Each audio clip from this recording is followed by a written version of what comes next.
Boa noite, como vocês estão? Estão chegando aqui? Um saludo desde Sobradinho. Boa noite, esperando o nosso haicaísta, Álvaro Pocelli.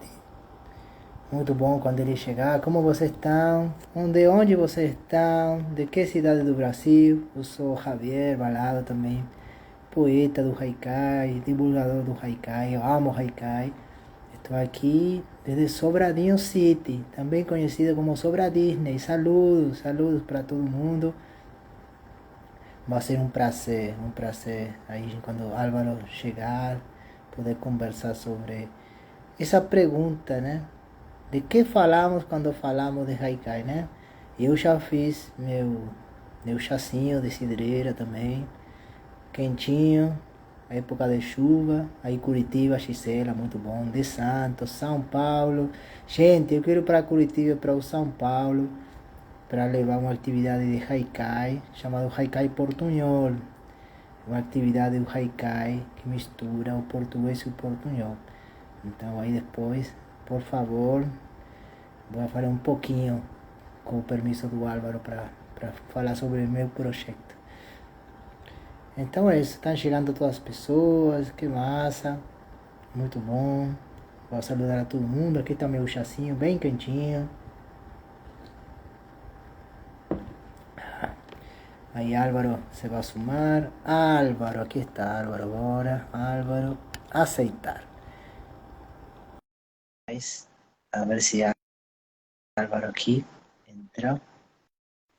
Álvaro solicitou para entrar. A ver se ele aparece, Álvaro, querido. Olá, Álvaro, boa noite. olá, Javier, tudo bem? Tudo bem, obrigado. Estou te escutando bem. Você está me escutando bem? Estou escutando bem aqui, tudo certinho. Maravilha. Então a internet aqui tem chuva e a chuva, né? Gosta de Ah, brincar com as sinais da internet. Então, Álvaro, muito obrigado por aceitar esse convite. Hoje é um dia especial. Hoje eu não sou muito de comemorar as datas, né? Mas eu acho que as pessoas que amamos o haikai, é bom também lembrar que o haikai é uma poesia que merece ser valorizada. Hoje é o Dia Internacional do Haikai. Lembrando que para o Japão tem um Dia Nacional do Haikai que é em agosto.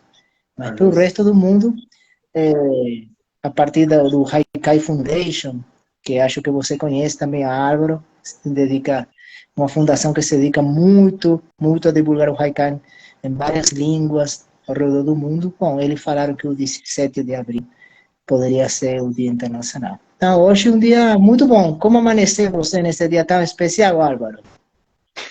então, eu quero agradecer imensamente essa oportunidade de estar aqui conversando contigo, falando sobre Haikai, né? Que, que é praticamente a minha vida, né? A minha vida é o Haikai. Se tirar o Haikai da minha vida, eu não sou mais nada, né? Porque tudo gira em torno do Haikai, a minha profissão é o Haikai. Eu estou aqui por causa do Haikai, né? Se não fosse o Haikai, a gente não estaria conversando. As pessoas que estão chegando aí, eu quero mandar um abraço enorme para todo mundo. Estão aqui por causa do Haikai, então ter o Haikai como essa comunhão, né, do dia a dia é uma fortuna para mim. Eu acho que eu sou abençoado por isso. Tá bom, somos. E o Haikai realmente transforma a vida. Realmente, o Haikai... Tem muitos Haikais, né? Eu acho que mais ou menos vai entrando na pergunta, né? Essa pergunta que abre uma janela grande, tem um portão, de que falamos quando falamos de Haikai, né? E de que falamos? Que tipo de poesia, né? Aquele Haikai que Matsuo Basho escrevia, né? Quando ainda o Haikai não era chamado de Haikai, né? É. O que ele declamava com a sua turma, nas viagens, o que Masao Kashiki fez quase 2 séculos depois, falando que Matsuo Basho era horrível fazendo haikai, depois chega para a abertura do Japão para o Ocidente, né, no século XIX, e aí chega, de alguma maneira, se se fortalece mais a metáfora, se fortalece mais a presença do eu, não respeitar ou não ficar na gramática, né, das 17 sílabas. Então, tem muitos haikais, né? E eu acho que é bom conhecer os haikais, né, e não brigar.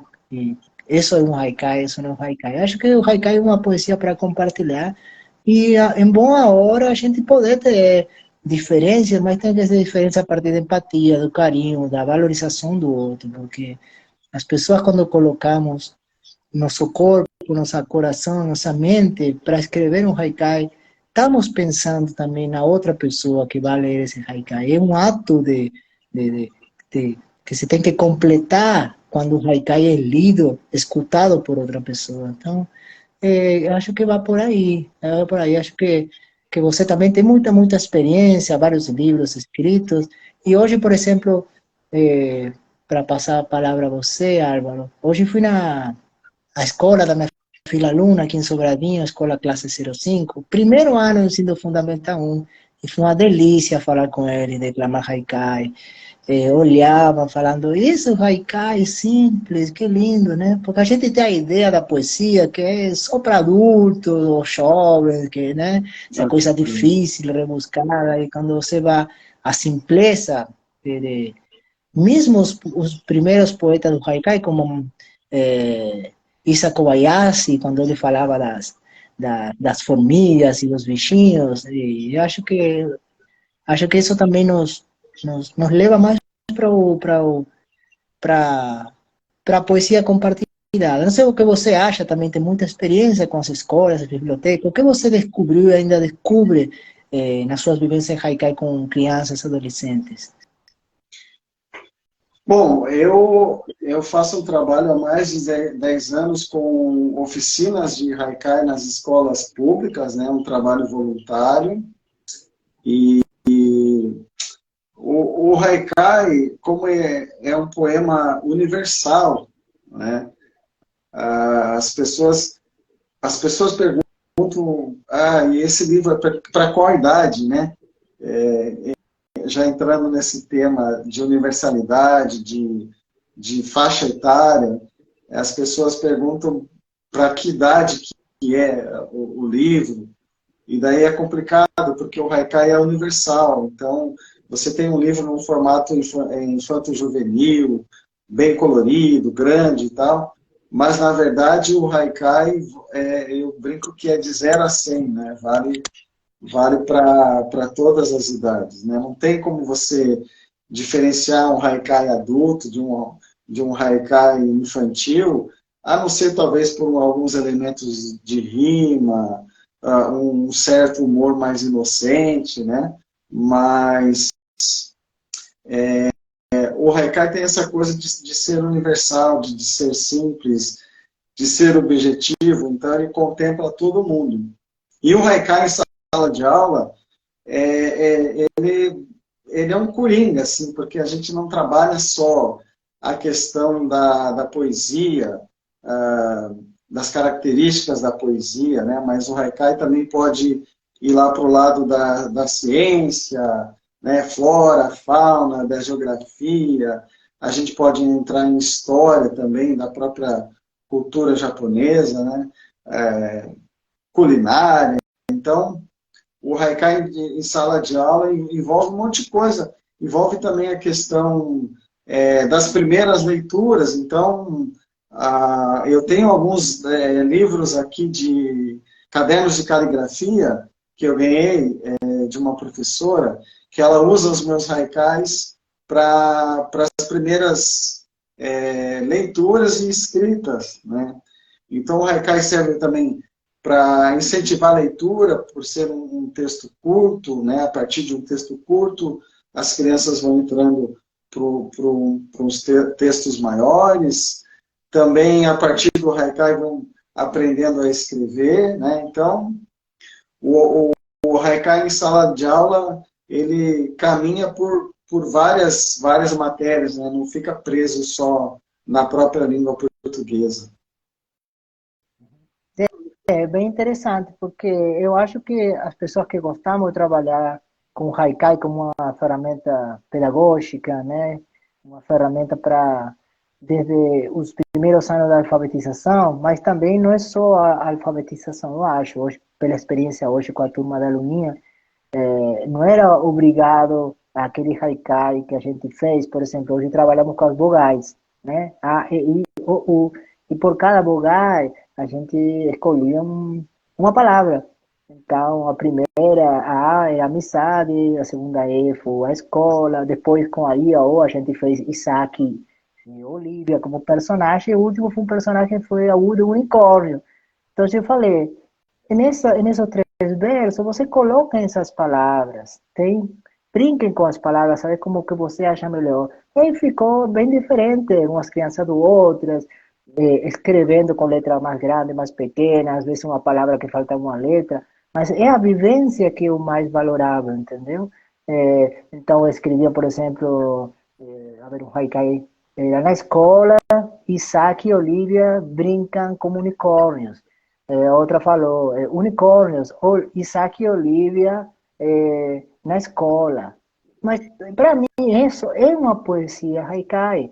É uma poesia que leva para... Aí você tem a admiração pelo que está acontecendo. Mesmo isso seja uma prática, né? O Isaac e a Olivia, o unicórnio não estava lá, mas estávamos na escola, estamos falando da amizade.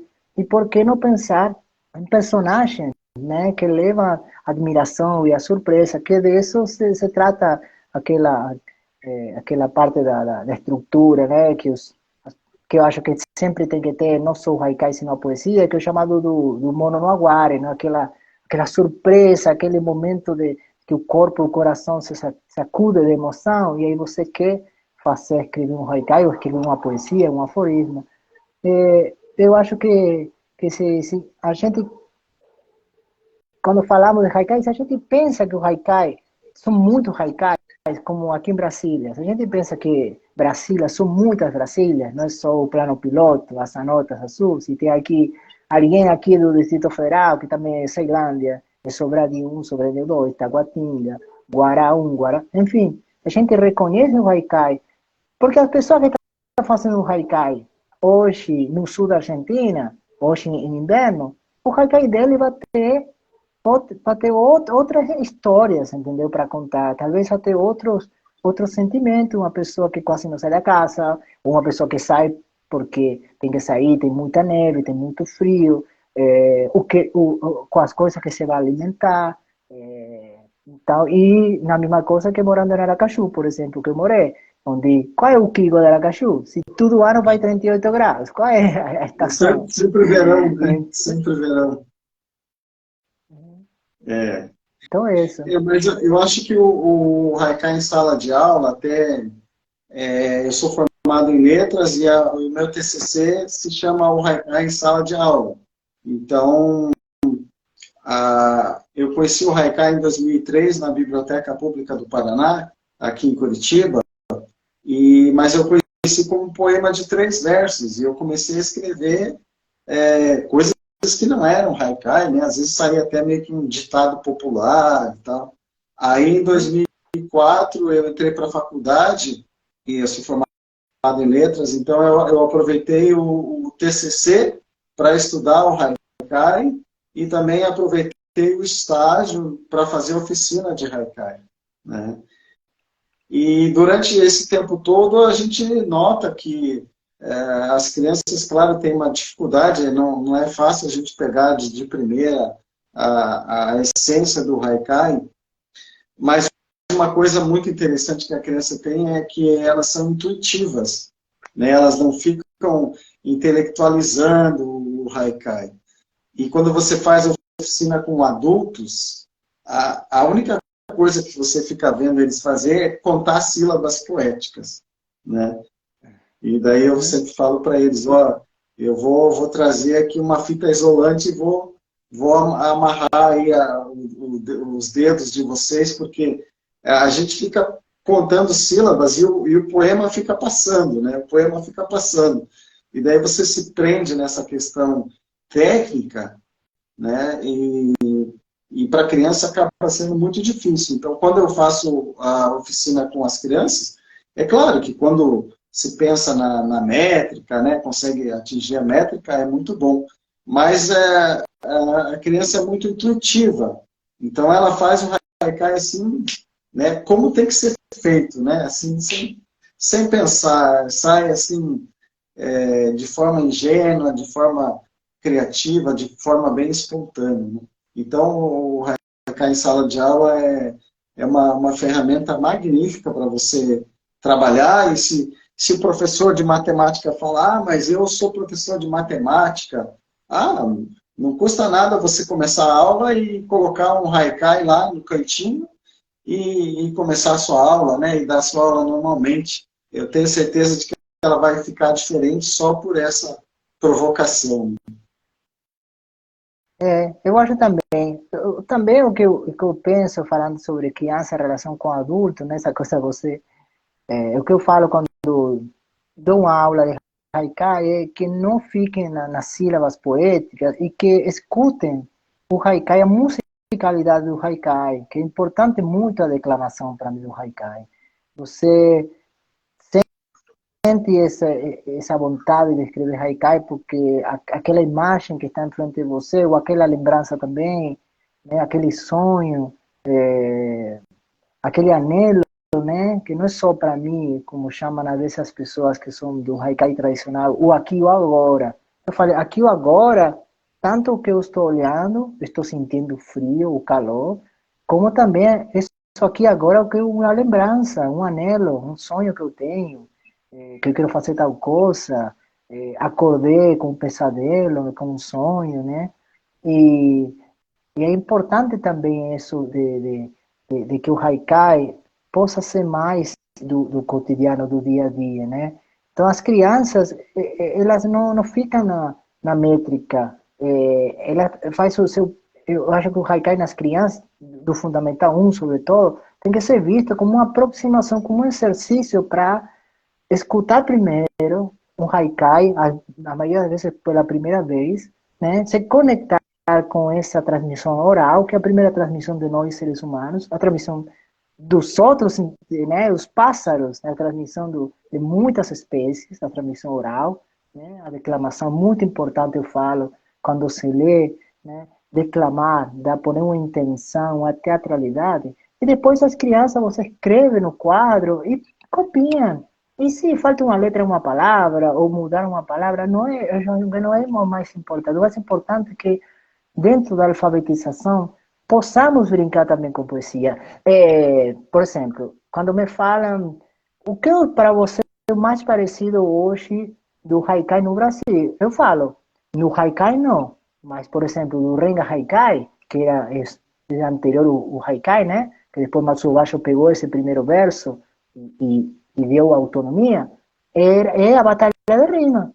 São os jovens, a juventude fazendo batalha de rima na rua e se respondendo, porque no Renga Haikai, nessa roda de poetas, onde havia muito saque, aquela bebida que parecia a nossa cachaça, o Haikai não era tanto da espiritualidade, do budismo, zen, né? Essa coisa que foi mais Matsuo Basho que parou mais aí e falou, não, gente, vou me dedicar mais né, a questão mais da métrica, do Kigo e tudo mais, era tinha erotismo, era brincalhão, era irônico, né? Então, eu acho que o haikai é feito de muitos haikais, né? Eu acho que é interessante quando você compartilha com outra pessoa, tem também esse respeito pelo que a outra pessoa está compartilhando com você. Não tem essa coisa muito moderna da cancelação, a prática da cancelação. Eu cancelo você, entendeu? Aqui no Distrito Federal, da Semana da Poesia, eu fui dar uma aula de poesia haikai e foi o poeta daqui, você talvez conheça, o Nicolas Ver, poeta daqui de Brasília, de muitos Sim, anos. sim. E ele falou, o que eu estou vendo aqui em Brasília, com muito respeito, são muitas pessoas fazendo poesia, mas não querendo ler poesia. Eu acho que é melhor que você fazer sua poesia, compartilhar e você escutar a poesia do outro, né? Porque tudo é fermento, tudo é semente, né? Acho que tudo é. Imagina uma pessoa que atua, uma atriz, um ator, um diretor de teatro, conhece os clássicos, dos clássicos, né? Como conhece os novos autores, dramaturgos mais modernos, entendeu? Eu acho que tudo é uma alimentação. Eu acho voltado para o Haikai, não? Ler o Basho, ler os livros dele, né? Mas também ler o Leminski, ler os outros poetas na Argentina, Jorge Luis Borges, mesmo ele não se dedicou ao haikai, ele escreveu também um haikai interessante, a Cristina Rascunho México, enfim, tem uma coisa aí diversa também. Eu sempre penso na dicotomia em relação ao haikai de transgredir e transcender, né? Então, a partir do momento em que você não tem conhecimento do haikai e você tenta fazer um haikai, você pode estar passando por cima de um monte de coisa, né? E a partir do momento em que você conhece o haikai, você internaliza o haikai, né, em você, aí você já está transcendendo, né?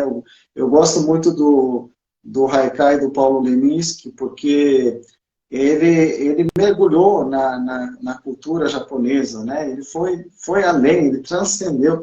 E também por ser um poeta marginal, um poeta da fase concreta, porque não transgrediu. Mas só que ele transcendeu porque foi além, né? Ele evocou o espírito do haikai, o espírito da cultura japonesa e fez o seu haikai, né? Ele saiu do cercadinho, né? Também outra coisa que eu falo muito é a questão daquela frase do Basho em que ele fala: aprenda as regras e depois as esqueça, né? Então eu gosto muito disso porque é aquela coisa de a gente não ficar ali só no quadradinho, né? De a gente ir além, a gente buscar a nossa voz para fazer o haikai, para se manifestar. Porque se a gente ficar só no quadradinho, fazendo o que diz a regra ali, a gente não vai sair do cercadinho. Eu acho. Eu vou compartilhar com vocês, eu acho mesmo, acho que a gente, se eu não vou me repetir, mas eu sou, aqui em Sobradinho me conhecem como o maluco do haikai, porque estou levando o haikai para aqui, para lá, e vou pelas ruas. Quando foi carnaval, eu fiz algum haikai de carnaval e um adesivo, né? E di para as pessoas e falava do haikai, então aí me conhecem.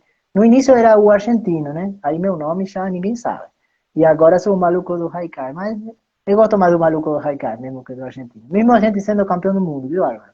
Mas eu gosto Mesmo, mais do maluco do mas haikai. já Eu queria está compartilhar com você, Álvaro. divulgando o haikai pelo próprio nome, né? Exato, exato, tá vendo? Pero como ele me chama, a pessoa pergunta, como é isso de haikai? O que é o haikai?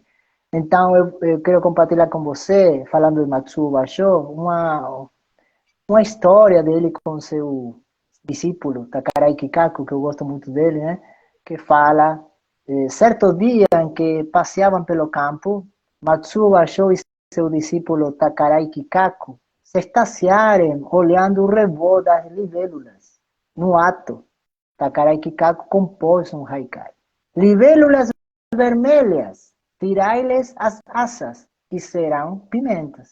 Aí Matsuo Basho repôs, não, desta maneira has matado as libélulas e propôs uma outra versão do haikai. Estas pimentas, acrescentai-lhes asas e serão libélulas. Ah, sim, essa passagem é muito legal, né?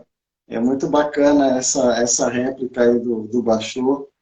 E é bem isso mesmo, né? A gente aprende com a natureza, né? Respeitar a natureza e dar voz, né? Dar voz para as coisas como se as coisas tivessem voz, né? Sim, é que, claro, que eu acho que voltando a transmissão oral, e eu falei dos pássaros, né? Aqui tem muito bem-te-vi, que tem as araras que passam aqui do cerrado e atravessam, né? E algumas ficam na mangueira comendo quando é época da manga, né? Eu acho que tem essa coisa você se reunir com a natureza. Eu acho que o haikai tem essa coisa. Tem algumas pessoas do haikai que me falam, Xavier, o haikai não é uma poesia, o haikai é uma descrição.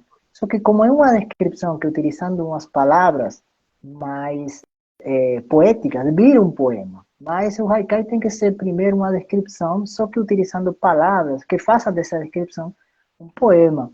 Então não tem que ter a primeira intenção de ser poesia e depois primeiro poesia, né?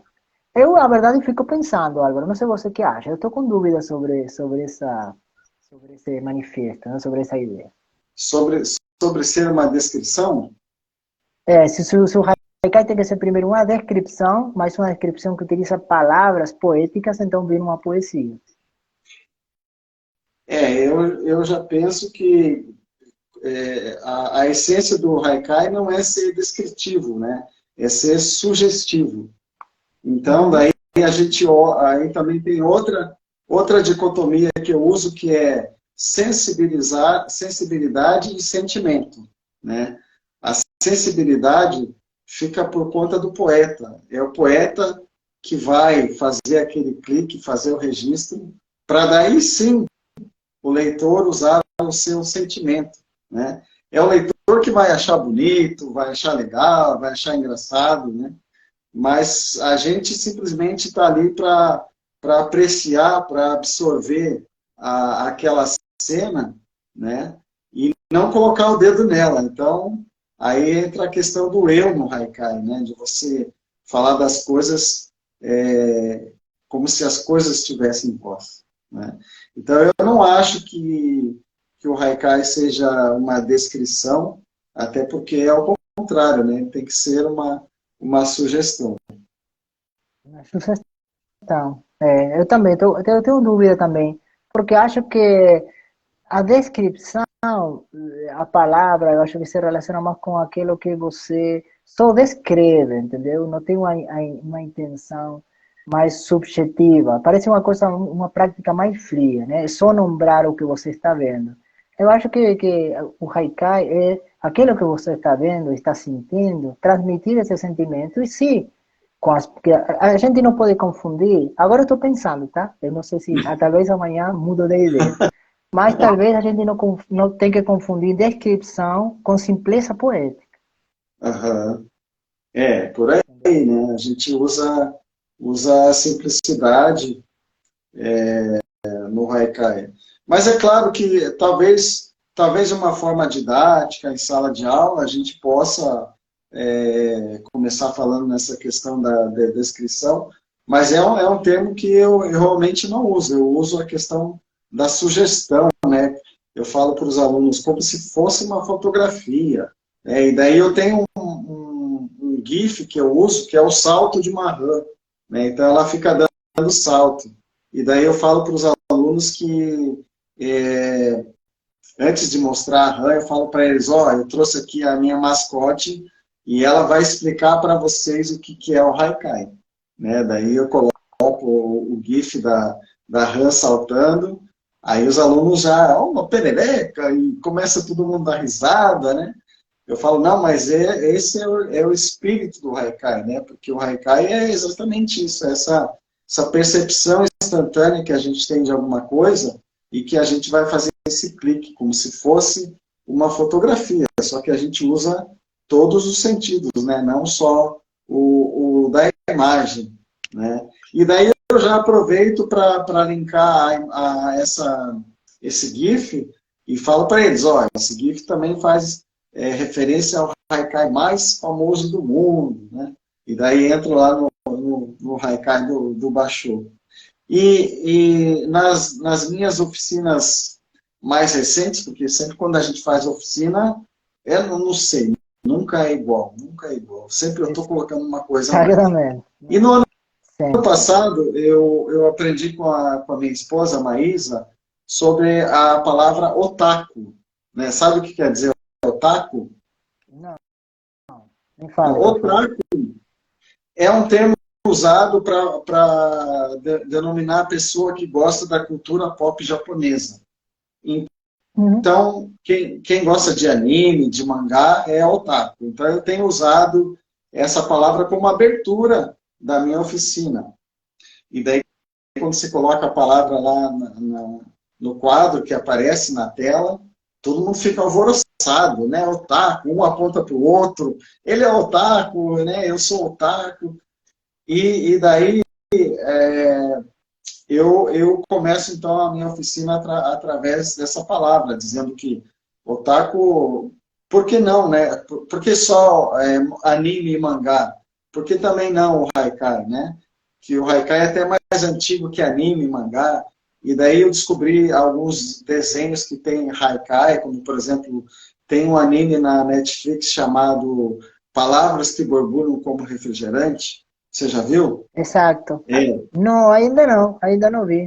então, conta a história do Cerejinha, que é um menino que faz haikai, né? Então ele passa o desenho lá fazendo, tem um caderninho, né? Assim como eu tenho meus caderninhos que eu mostro para os alunos, que eu vou anotando os meus haikais, o Cerejinha tem um caderninho que ele fica anotando o haikai. Daí, curioso que tem uma cena no shopping em que eles se reúnem para escrever haikai, fazer a leitura do haikai, né? Então, eu já começo a falar a língua deles para introduzir o haikai. Então, palavras que borbulham como refrigerante para você assistir e para usar até nas suas oficinas, porque anime, né? Anime tem haikai, então é bem bacana. Outro desenho que está na Netflix e tem haikai também é o Meus Vizinhos, os Yamadas. E daí é um desenho que daí são episódios. E cada episódio tem um haikai, aparece um haikai. Né? E Interesante. sabe quem faz haikai também? O Cebolinha. Cebolinha faz haikai. Tem Cebolinha, tá. o haikai de Cebolinha que diz assim: que dia bonito, quanto passarinho comendo mosquito. Né? Então, aí quando eu coloco na sala, é uma provocação. E outro carinha que me Exacto. ajuda nas oficinas é o menino maluquinho, né? Os haikais do menino Menino maluquinho, maluquinho, com certeza. que geralmente tem Sim, nas bibliotecas, né? Então, daí, a partir disso, eu já vou falando a linguagem deles para falar sobre haikai, né? Então, é uma boa dica aí para as oficinas aí falar desse palavras que borbulham como refrigerante. com certeza. Obrigado, eu vou assistir. Hoje não. Quando eu trabalho nas escolas, em Fundamental 2, ensino, eu agora que tive minha primeira experiência com Fundamental 1, eu trabalhei com o Haikai do Menino Maluquinho, bem interessante, né? Porque o haikai que tem que ver com o humor brasileiro, né? Com essa ironia, essa perspicácia, né? Essa coisa que é bem interessante. Tem um haikai brasileiro, como tem um haikai mais, né, tradicional japonês, e tem vários haikais no Brasil, né? Eu acho assim que um link, a gente tem que fazer links com essas novas gerações. Com certeza, eu concordo com você a partir de se são livros de haikai feitos para crianças, né? Quase que exclusivamente, como o Menino Marroquinho ou tem o Cebolinha, mas também a gente trabalhar com imagem também de personagem, eh, tanto de super-heróis como, por exemplo, de aquele desenho Tainá, que eu gosto muito, minha filha Luna gosta muito, Tainá, né, a super-heroína indígena, e trabalhar, eu trabalhei com algumas imagens de um filme maravilhoso, Um Menino e o Mundo, que é uma maravilha do Brasil. Fico tão triste quando a gente não conhece nosso cinema, gente. Bora conhecer nosso cinema brasileiro, que é maravilhoso, gente. Um Menino e É, o Mundo, não tem nada que deixar a ninguém. E eu levei algumas partes, né, do filme, os desenhos, aí a partir desse desenho poder fazer um haikai, né. Então, assim, para mim uma descoberta também, né, é uma descoberta e escuto você com sua trajetória, mas eu acho que assim, o segredo é fazer links, né, não ficar no tradicional. Eu acho que eu gosto do tradicional, eu desfruto o haikai tradicional, eu comecei lendo mais haikai tradicional, mas depois e continuo lendo haikai que não encaixa no tradicional, né? Haikai que tem mais, que podem saltar-se algumas regras, né? A única regra que por exemplo, que também entra no debate, né? São os três versos. Eu acho que os três versos dá uma característica ao haikai que eu acho que é bom continuar com três versos. Aí, por exemplo, tem Taneda Santoka, que ele tem haikais, ou o que ele chamava de haikais, de dois versos, entendeu? Então, tem vários livros dele. Né? E ele é uma coisa Qual que é o mais... autor? Né? Qual? Taneda Santoka. Taneda Santoka. Ah, é argentino? Não, ele é japonês. E Ah, ele é japonês, junto a japonês. Masaoka Shiki, Ah, é ah, japonês. Ele junto a Masaoka Shiki foram como os que quebraram essa questão do haikai tradicional. Né? Ele ficava muito chateado, sobretudo Masaoka Shiki, ele ficava muito chateado com baixo. Você falando de baixo todo o tempo, mas baixo era horrível fazendo haikai. Enfim, mas eu acho que tem essa coisa dos três versos. Eu particularmente gosto muito, porque eu acho que, voltando à musicalidade e não deixar de contar dedos e escutar a musicalidade, eu acho que uma musicalidade, o primeiro verso, como se relaciona com o segundo, se é mais extenso, tem a mesma brevidade, e depois o terceiro. Eu gosto dos três versos. Eu acho que é uma característica identitária do haikai. Eu gosto de fazer haikai com três versos. daí eu vou investigar isso aí, mas haikai com dois versos é meio estranho, né? Não, não condiz Se com a você lê estrutura. espanhol, eu te mando. Te mando o livro. Se você lê espanhol, te mando a seu e-mail, te mando o livro de Taneda Santoka. Tem vários. Eu quero compartilhar, posso compartilhar com você, já que falei de Kobayashi Isa, né, que eu chamo, se chama o haikaísta, o haishin da natureza, dos bichinhos, e eu quero Aham. ler um haikai diferente dele, né, que poderia ser um haikai de mais urbano, e fala do Kobayashi Isa, o seguinte: outono do trigo, vendedora de sardinhas com seu filho nas costas. Outono do trigo, vendedora de sardinhas com seu filho nas costas. Aham. Eu adoro, eu acho que quando a gente pensa nos três mestres, né, que sempre são mais citados, Basho, Buzon e Issa, eu me identifico mais com Issa, porque o Eu Issa também. tem aquele haikai que ele fala do pum do cavalo, né, que acerta o vagalume, e tem outros haikais assim, de cenas mais do dia a dia, do cotidiano, cenas comuns e cenas assim maravilhosas, que ele fala da Via Láctea, né, que aparece pela porta esburacada da casa dele, né? Então, eu gosto muito do Haikai do Issa, adoro o humor dele, com o qual eu mais me identifico. Tem vários bonitos. Aí quando você queira compartilhar, por favor, Álvaro, por favor, compartilhe tanto o seu como de outros autores. Eu vou compartilhar um de aqui, de Kiyoshi Takahama. Ele viveu entre 1874 e 1959, né? Uhum. E o de Kiyoshi Takahama. E tem um que eu gosto muito, porque tem o som, a sonoridade. Ploc, ploc, cai do bico de alguns patos lama de primavera. Ploc, ploc, cai do bico de alguns patos lama de primavera. Então, essa Ah, olha, coisa isso linda aí. também para trabalhar com as escolas, né? Uhum. Chamado de onomatopeia, né? As sonoridades, né? Linda. O sum-sum da mosca e por aí vai, né? E o olhar, né? O olhar, o haikai é isso, é olhar no bico do pato que cai, né? Então, é um ótimo exemplo de um haikai para a gente trabalhar com os alunos também, né? Dessa questão de você observar, pegar o teu microscópio e colocar lá para observar a cena, né? É bem isso. É isso. E tem um Galeano, Eduardo Galeano, grande mestre, e ele fala que uma vez um jornalista falou para ele: Eduardo, o Galeano, você tem um olho no telescópio e outro olho no microscópio. Eu acho que pode ir por lá também. A gente tem um olhar mais aberto, né?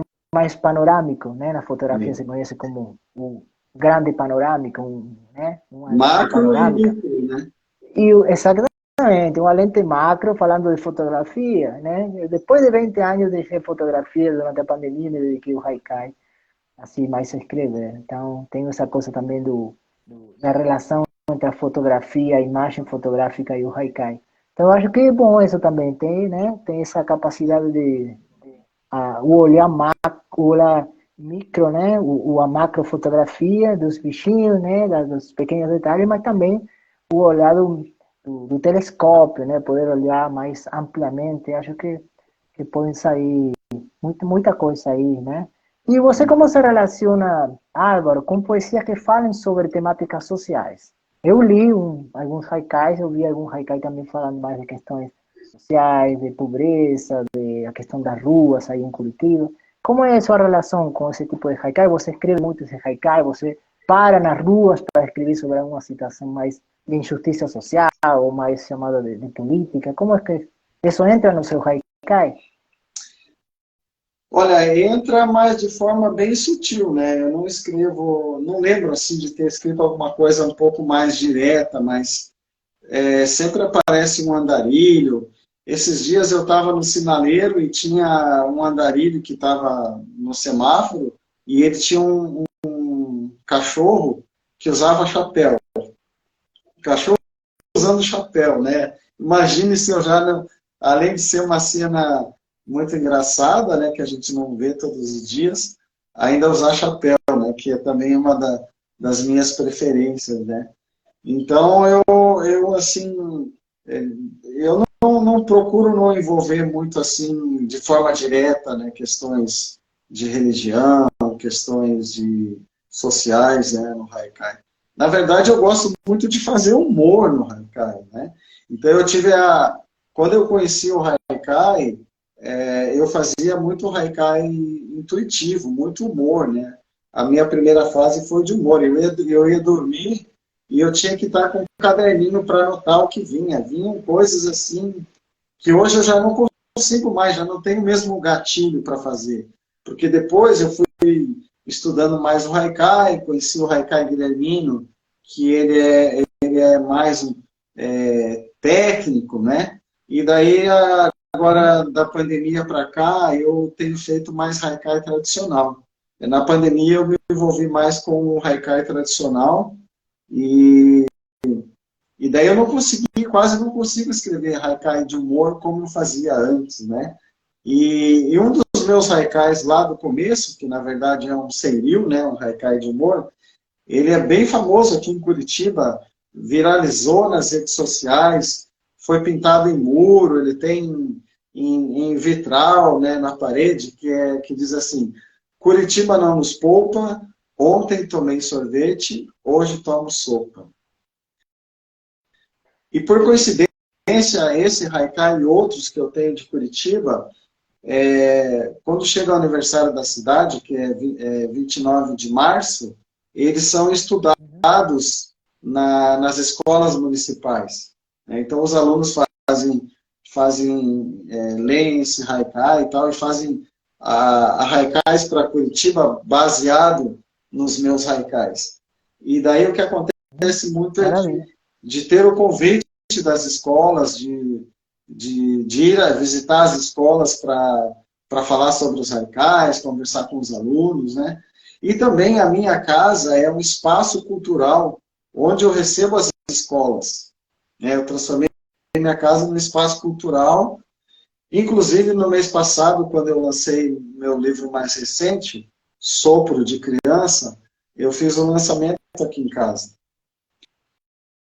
E daí maravilha, quero conhecer, quero conhecer. Então, fica o convite aqui até para todo mundo que está vendo a gente aí, né? Então, quando passarem por Curitiba, até tem uns colegas, umas colegas do Zen, do Haikai, que eu sei que tem alguns colegas aí, eu não consigo ver aqui porque não está rodando, mas eu quero dar um abraço para todo mundo.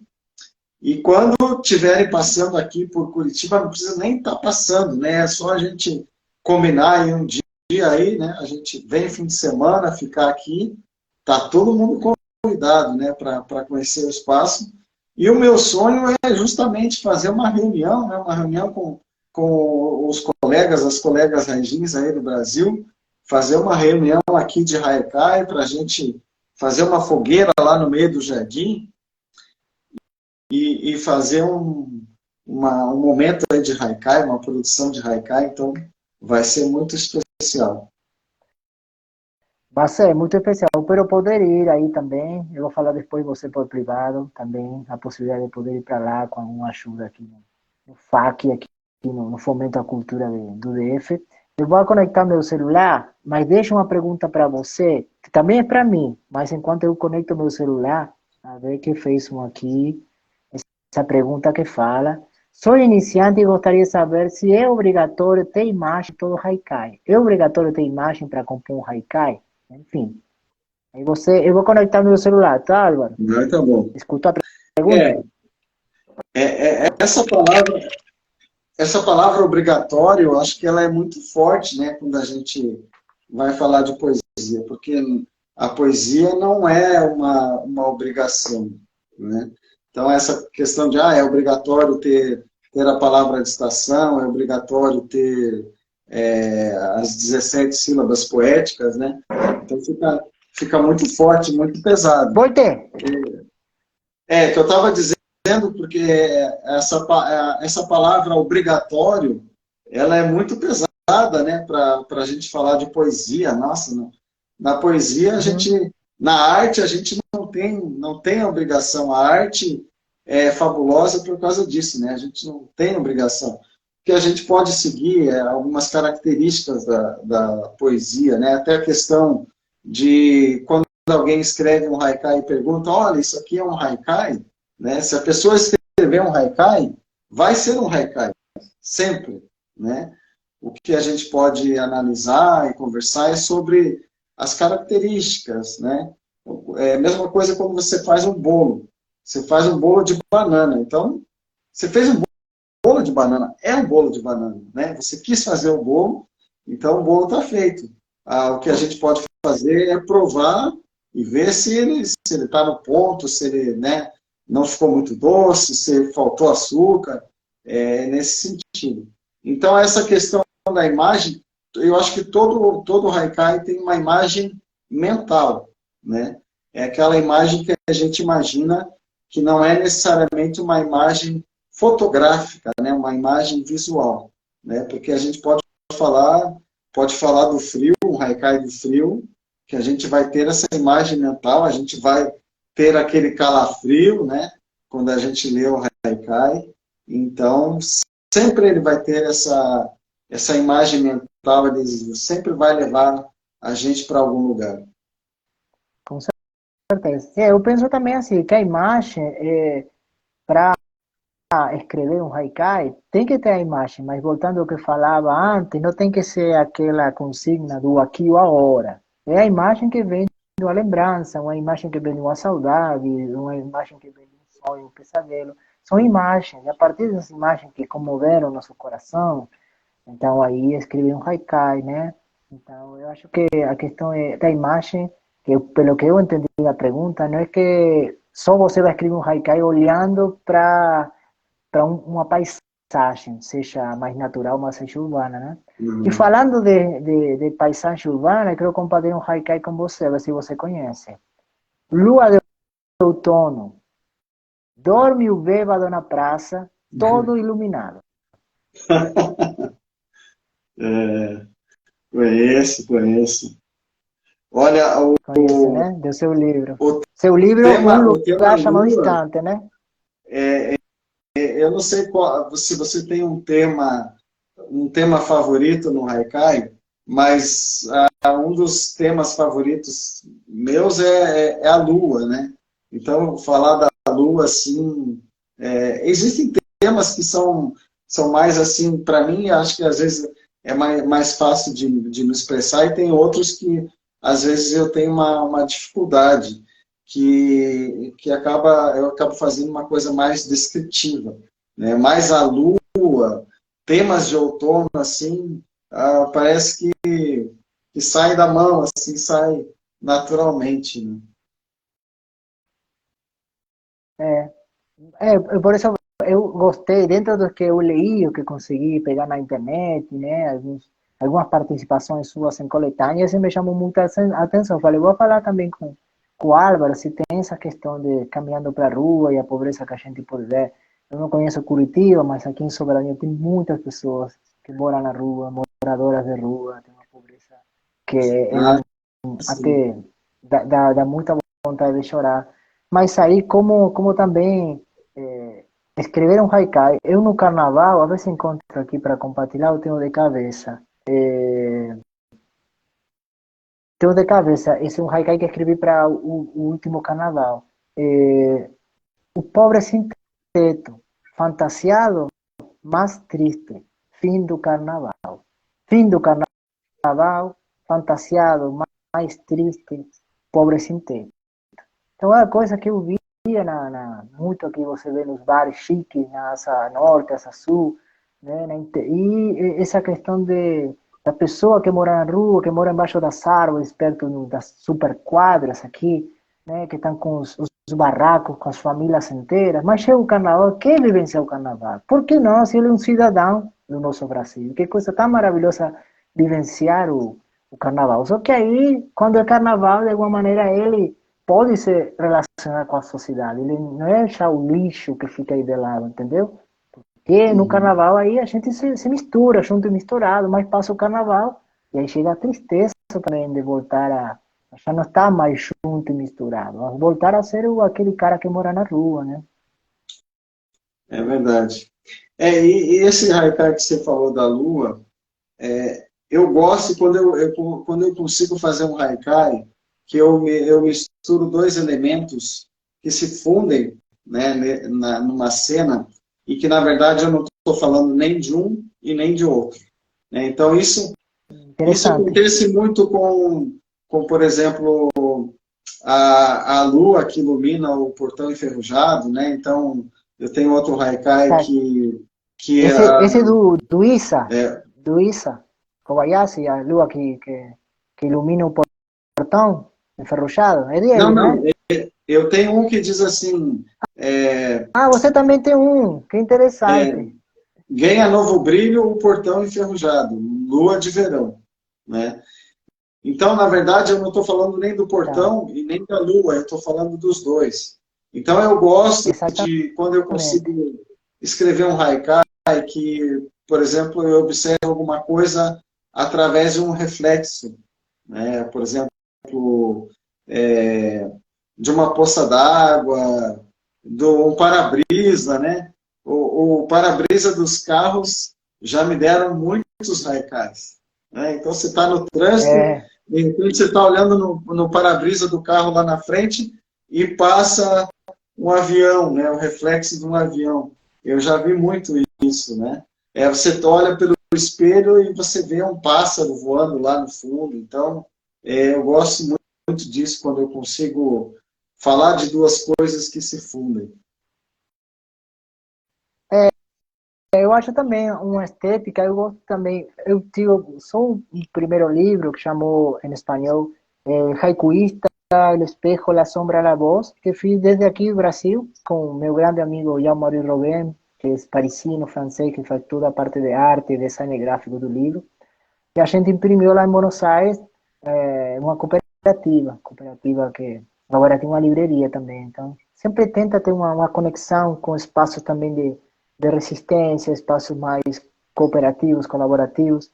E eu gosto muito do haikai, sem ser uma coisa imposta, assim, uma coisa como que você tem que ter sim ou sim, de poder ler o haikai. Como eu gosto de ler o haikai duas vezes, aí fui descobrindo que talvez poderia relacionar o primeiro verso com o terceiro e o segundo ser uma ponte que pudesse unir esses dois. Por exemplo, um haikai desse livro, né, que estou falando que eu publiquei em 2020, fala: vertiginoso, o tempo e seu passo, inevitável. Eu posso ler inevitável, o tempo e seu passo, vertiginoso. Então, gosto dessa brincadeira também de a gente poder ler o haikai né? Que o final se transforma no início e o segundo verso, porque aí você fala do tempo, né? Mas o tempo é inevitável, o passo do tempo, e o tempo é vertiginoso, né? Então, eu gosto também de estar atento a algumas brincadeiras poéticas. Acho que é lindo também brincar e a gente ir construindo uma identidade como Haishin, como escritor, poeta do Haikai.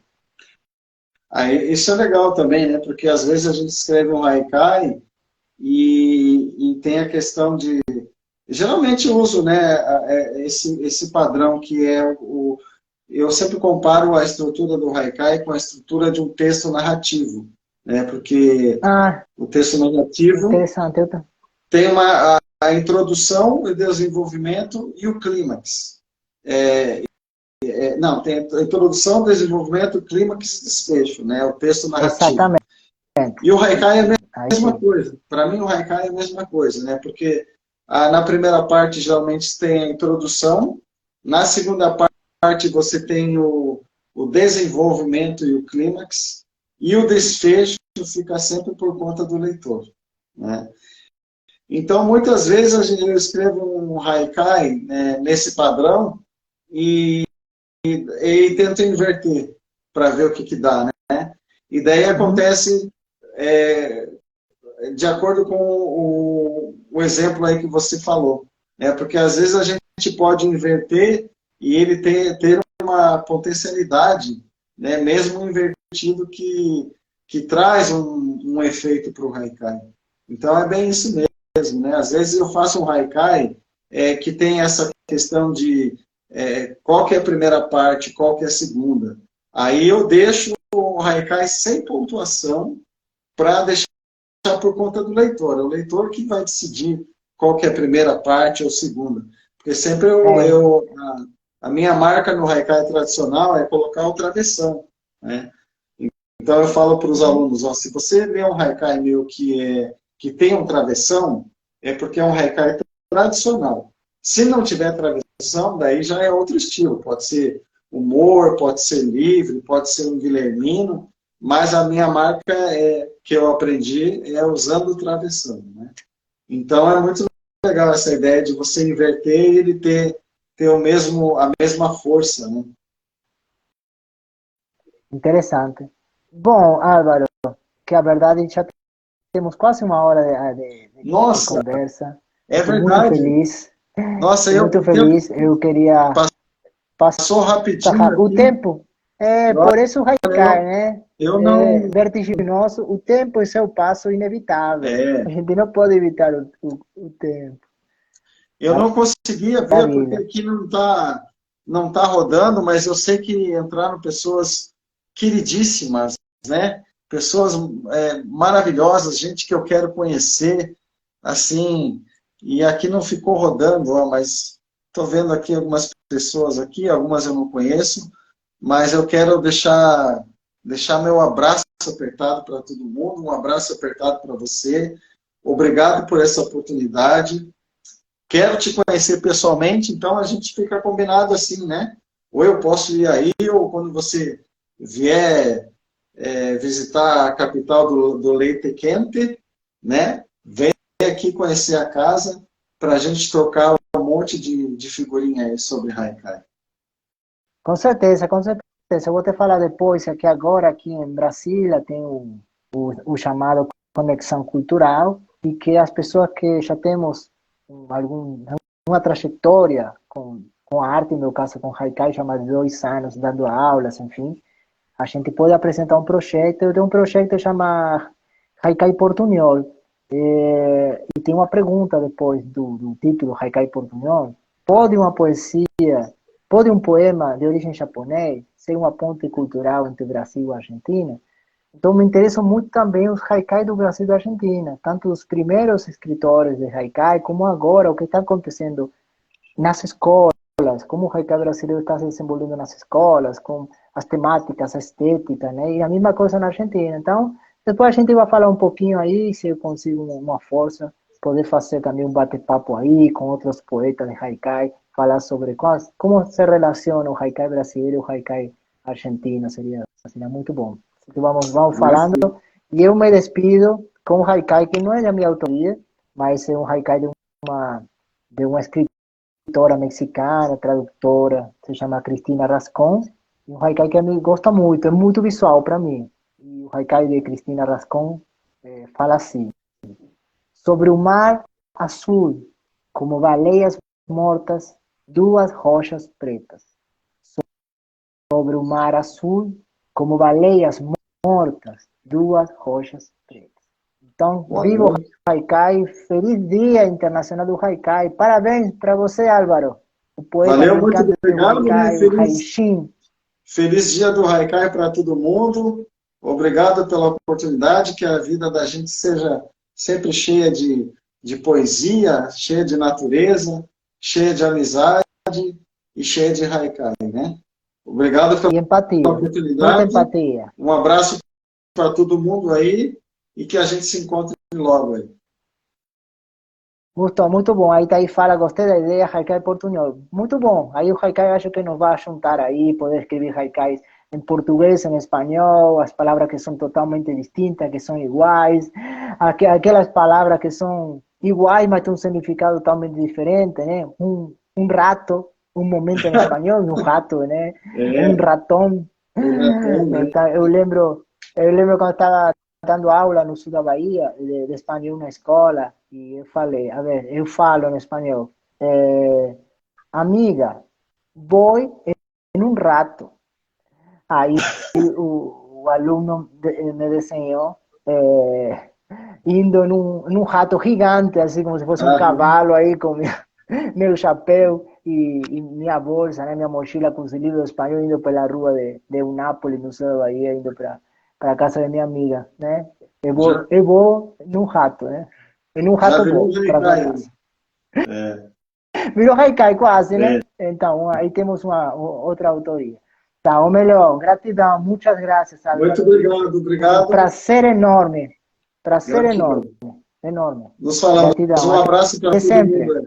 Para todo mundo, abraço. Muita empatia, muito amor para nosso Brasil, gente. Por favor. E bora ver cinema brasileiro. Temos cinema brasileiro fantástico. Por favor, valorizemos nosso cinema brasileiro, nosso teatro.